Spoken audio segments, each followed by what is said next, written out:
Hello bike fans, and welcome back to another Bike Bros bike review.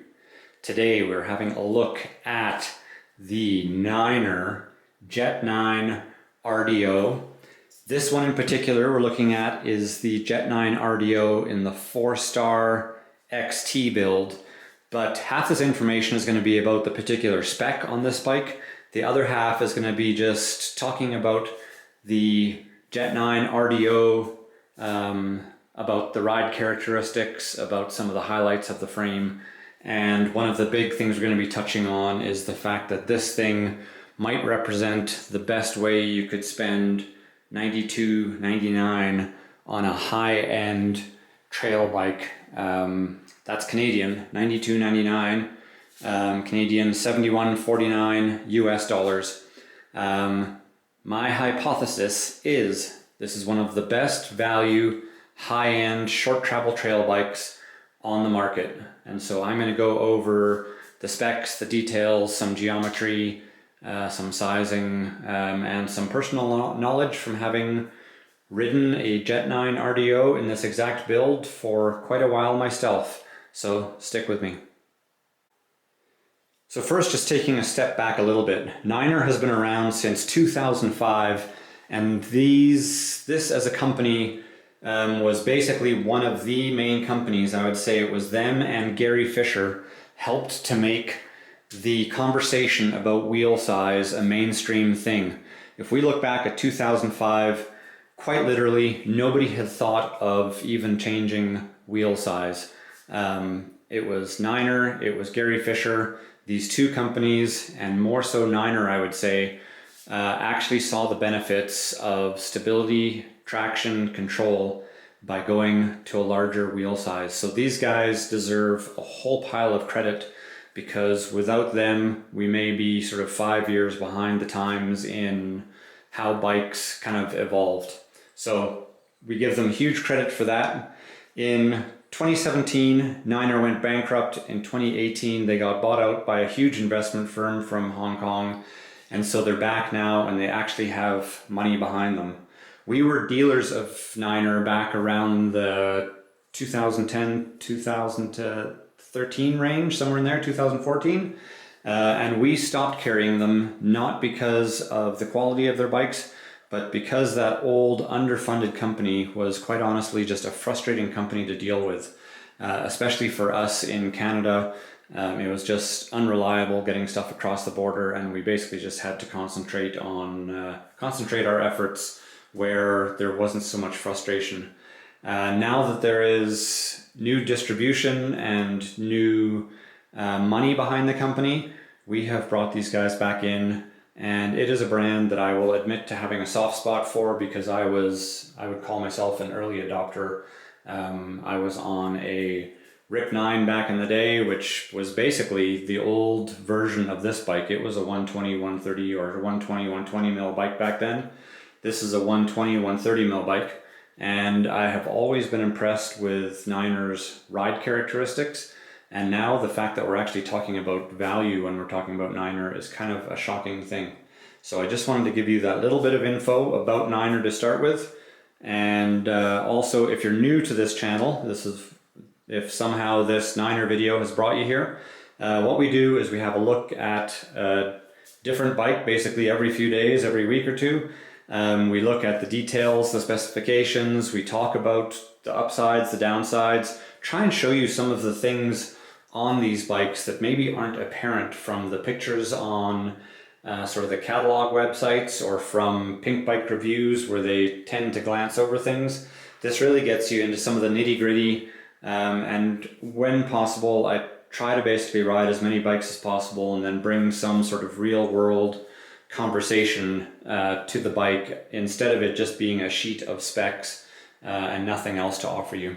So in this case, yes, I have spent the last few months, including a trip to Arizona and Utah, on a Jet 9. And so I feel I have the background now that I can talk about a Jet 9 and actually bring some extra knowledge rather than just showing you the shape of things and what a list looks like. So now we can get into it. So this 4-star trail build, the 4-star XT build, the way Niner does things is they basically have a pretty broad list. I think it's 6 or 7 different specs you can get this bike in. I personally think that this is a standout, and I'm going to show you why, and it's the only model that we've actually brought into our shop in both Jet 9s and in WFO, which is their super enduro long travel bike.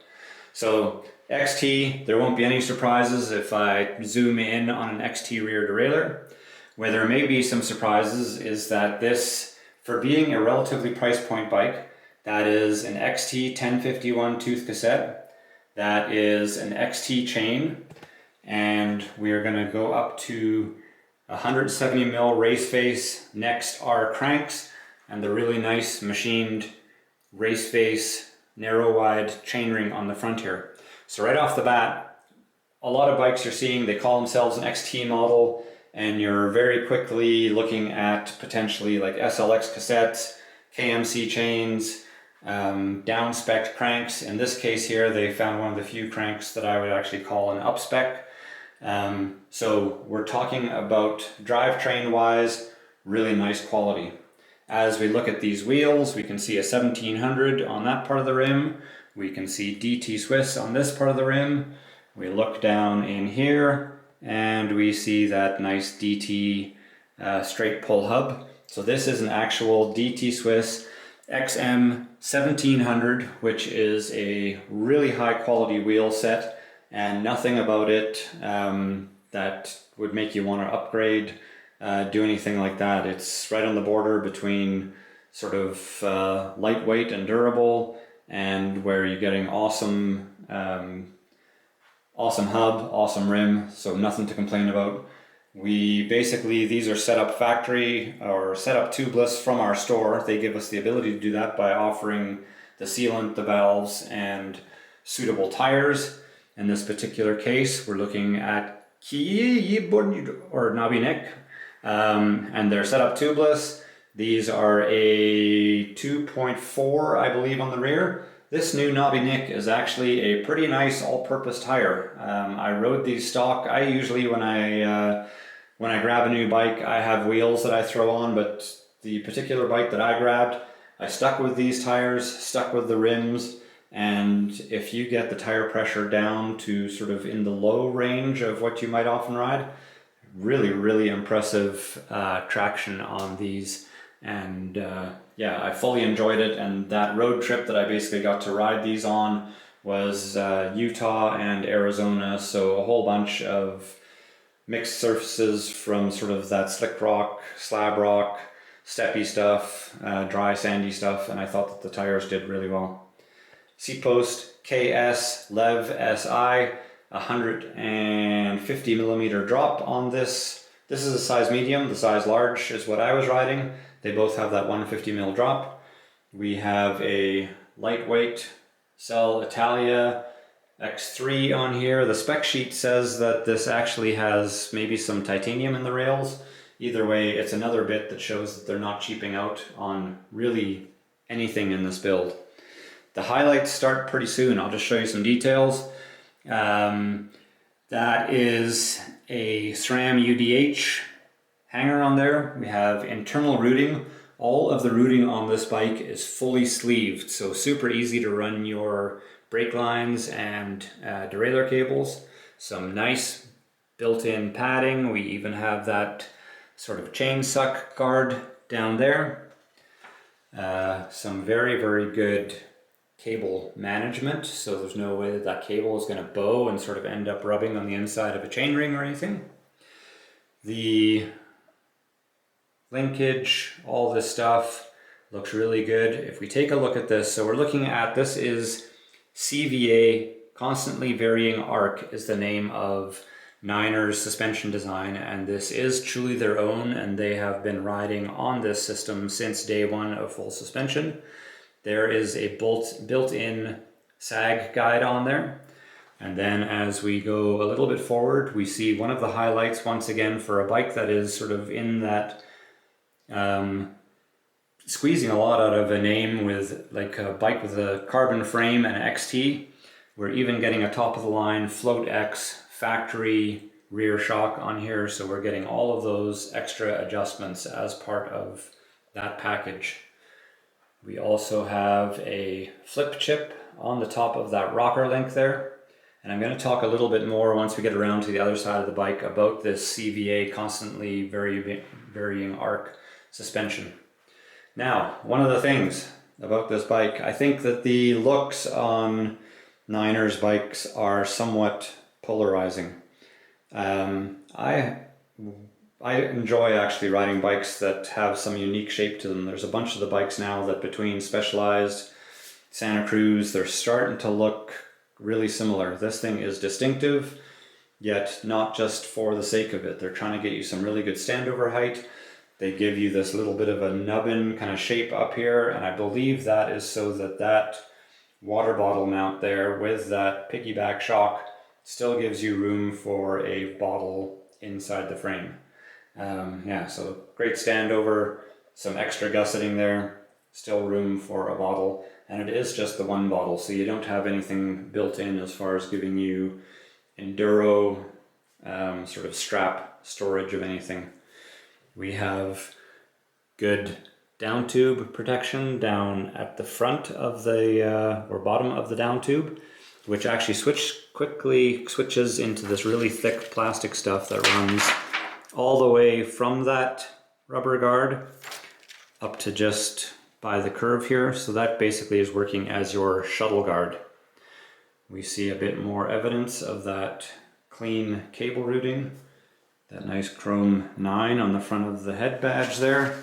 This particular one is on sale. I want to see some of these things move. I'm a fan of Niner, and so we put a couple of these on sale, just showing you some of the details of cables and brake lines going into frames. So very clean stuff as far as that's all concerned. The fork is 130 millimeter 34 on here. It's a factory 34, and that's with the Grip 2, not the Fit 4 damper.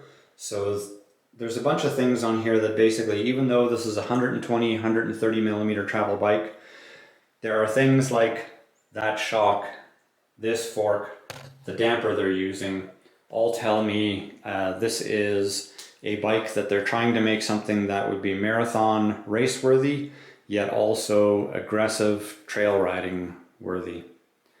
Of course, front wheel, same as the rear, still that EX 1700.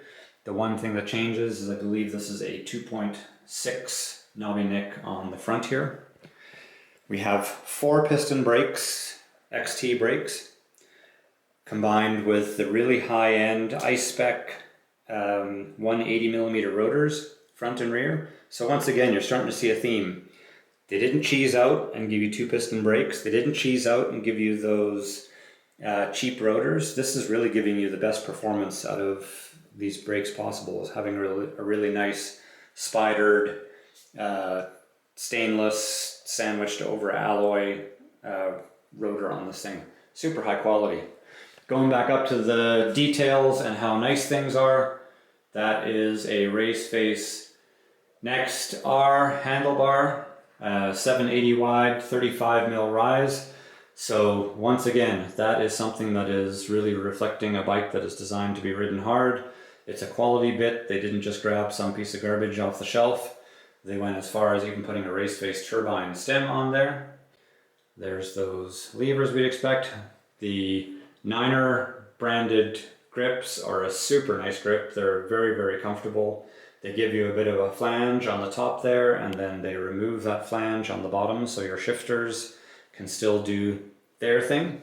So I think you're starting to get the picture here that the spec on a Jet 9 4-star is pretty outstanding. And to say something is value when it's $92.99, it is not lost on me that we're talking about almost 10,000 bucks Canadian, or a little over 9,000 bucks. But we have to basically look at all the comparisons out there. This kind of spec on a number of different bikes out there is 11,000 bucks. So that might be forgiven if we were talking about a bike that had a cheese ball suspension design, or there was something about the frame quality that we would have to worry about. But as we wander around this side of the bike. This is where I get to show you that CVA suspension. So this is a short dual link. This basically hit the market before things like DW Link were really in your face a lot. This was shortly, or basically brought out, shortly after Maestro was a thing. DW Link was a thing, but that was on Iron Horse Sundays, so more seen in the downhill world.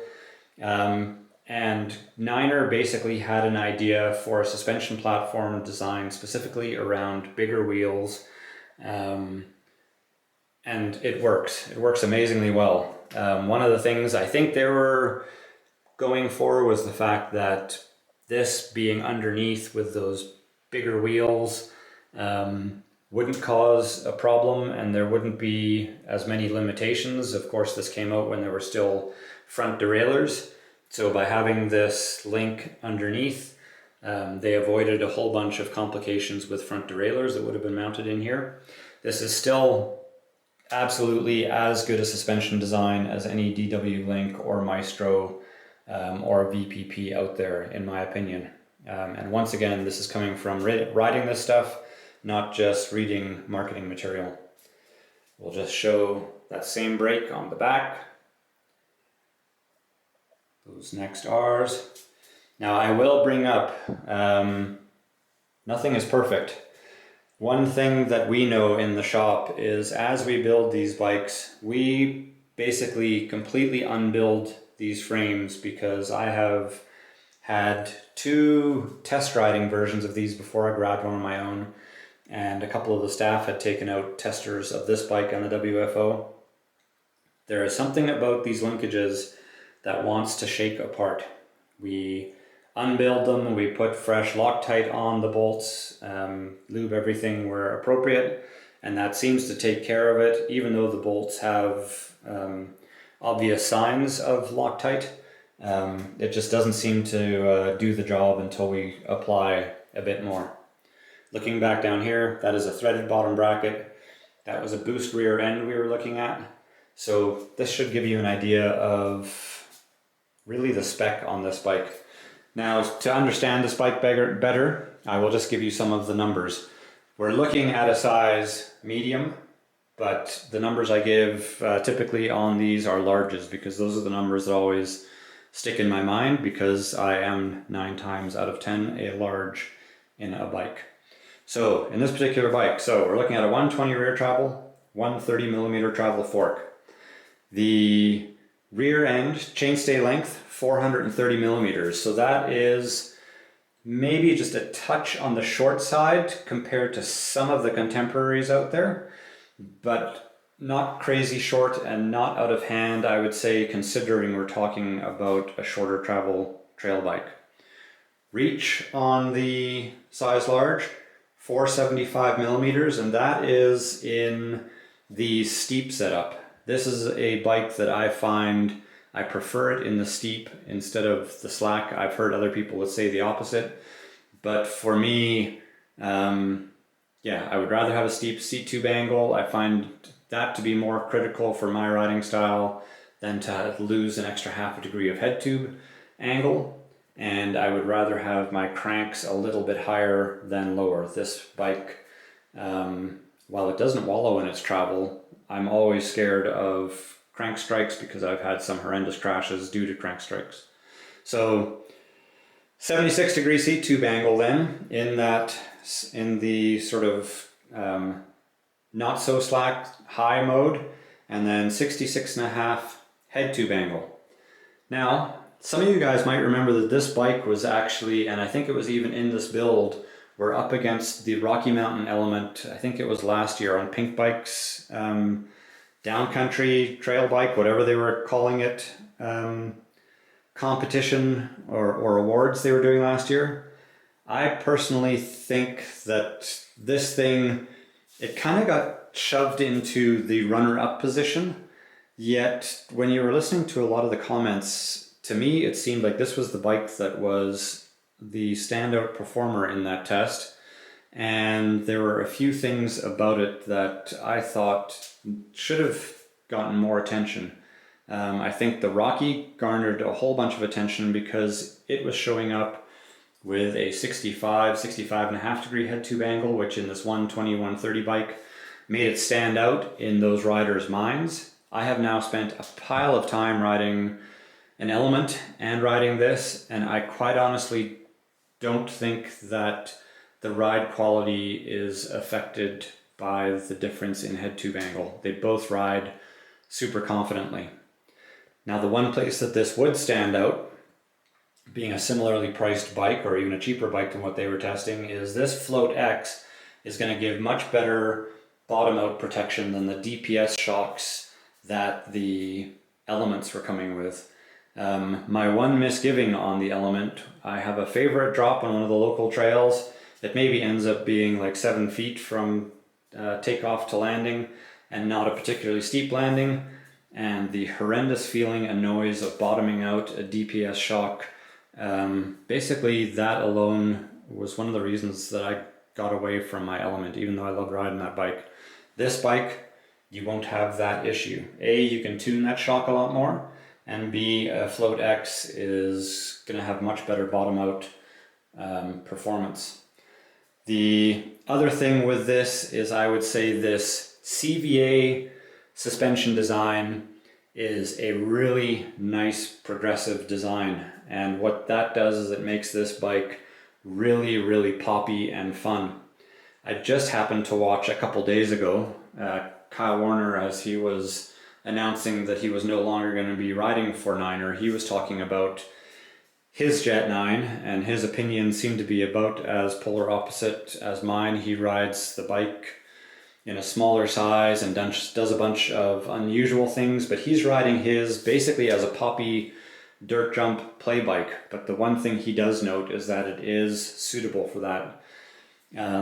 Because of the poppy nature, and I would throw in the fact that the structure of this bike, there is a lot of support. We've got really thick stays and everything back here. This thing, for being a short travel bike, is really stiff and really asks you to ride it really hard, really aggressively. And I think that is a huge bonus. What else can I tell you? I think this, to sum up, awesome value at $92.99, incredible value at $84.99. And I want to ask you this one question. Are the polarizing looks on this bike a turn on or a turn off for you?